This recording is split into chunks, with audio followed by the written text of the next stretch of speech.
Don't do business with banks. Infinite Banking Rule Number 4 from the IBC Rules by Nelson Nash. I'm Barry Page, and in this short video, I'll explain what Nelson meant when he said, don't do business with banks. In his best-selling book, Becoming Your Own Banker, Nelson discusses infinite banking, and because of the way we've been trained, we sometimes forget these very important rules. In my previous videos, we've discussed the banking rules. And let me recap them here.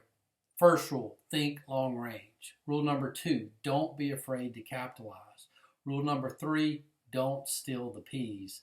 And number 4, don't do business with banks. Now, of course, when you hear that, don't do business with banks, that's not to say we're not going to hold a checking account for convenience at the local bank. What we're talking about here is financing and where you store your capital. This concept is about recovering the interest and fees that we would normally transfer away by financing our major purchases, things like homes and cars and using credit cards. See, infinite banking puts you in control of the banking function. It's simply a way to take control of your money and the financing aspect in your life. Here's the problem. The average American family transfers away over 30% of their after-tax income to interest and fees. Now you compare that to the savings rate of most Americans, which is less than 10%, and you can see the discrepancy. It's over 3 to 1. The problem is all of these purchases, these other things that we finance, are purchased through other banking institutions. Therefore, we give up interest to these institutions. Now, some people may say, I pay cash, so therefore I avoid paying interest. Well, when you pay cash, you give up the ability for your money to earn interest. And that money, once it's gone, is gone forever. Here are two very important principles to remember. Money has to reside somewhere. And you finance everything that you buy. Meaning, you either pay interest to someone else for the use of their money, or you give up the ability to earn interest on your money. So what better way to practice these very important principles than by having your own private family bank and guarantee that what you want to happen will happen while you're in complete control of your money. In my other videos, I go into detail about how all of this works. But for now, let's just focus on IBC rules and why you may not want to do business with traditional banks. When we finance using other banks, we actually perpetuate the problem.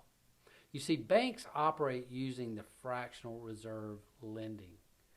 And that means the capital that they loan, that you borrow, doesn't actually exist. This causes inflation, and the result of that is our dollars are worth less. Let's take a look at the cash in your purse or wallet.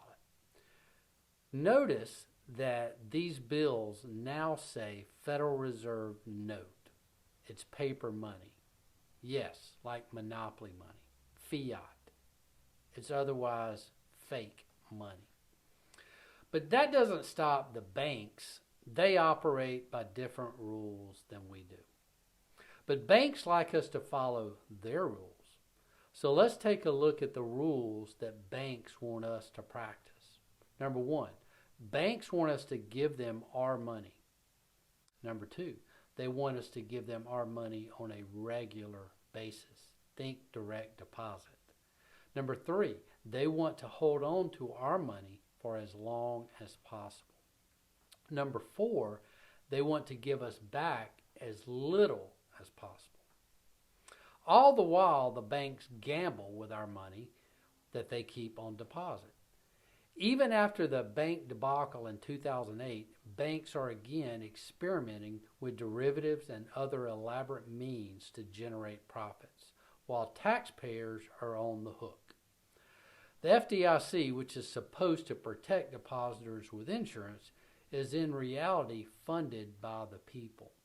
The FDIC loves to tout No depositor has lost a single cent of insured funds as a result of a failure. Yet the FDIC is backed by the full faith and credit of the United States government. And you know where the government gets their money. Let's get back to the problem. Doing business with banks. The volume of interest that we pay is the problem. Over our lifetimes, we can transfer away an enormous amount of our personal wealth to interest and fees. And it's not about the interest rates. Even in a low interest rate environment like we're in today, the volume of interest we pay is the issue. Think about how often people get new cars. And most families have multiple cars and car loans. The majority of cars that are traded in still have an outstanding loan. So think about that. Consider the fact, too, that most Americans will either move or refinance their homes every 5 to 6 years. What are the closing costs when we do that? How much interest do we pay in those early few years, the first 5 to 6 years, compared to the principal that we pay? So what is the solution? We have to start thinking like bankers. Practicing infinite banking, of course, is not creating a physical bank. It's just a way to create a private financial system for financing our major purchases that we would otherwise do with the banks and the financial institutions.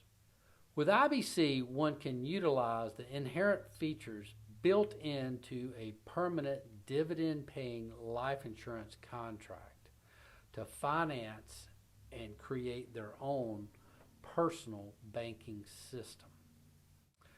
By practicing responsible money behaviors in our family, we can avoid doing business with traditional banks.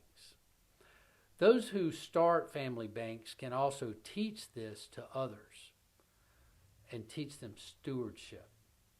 Parents and grandparents can eliminate the need for hiring expensive attorneys to do estate planning and create elaborate trusts, and they can teach their children and grandchildren financial stewardship.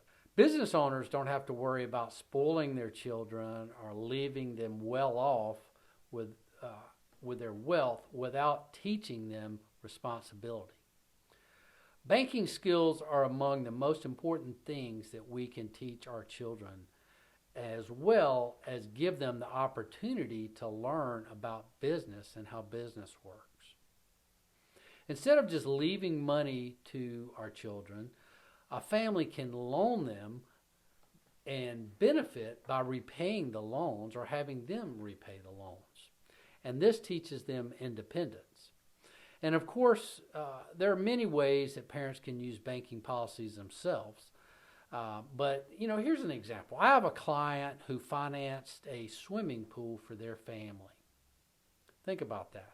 The enjoyment that you can get and have your family and kids by using something like a swimming pool at home.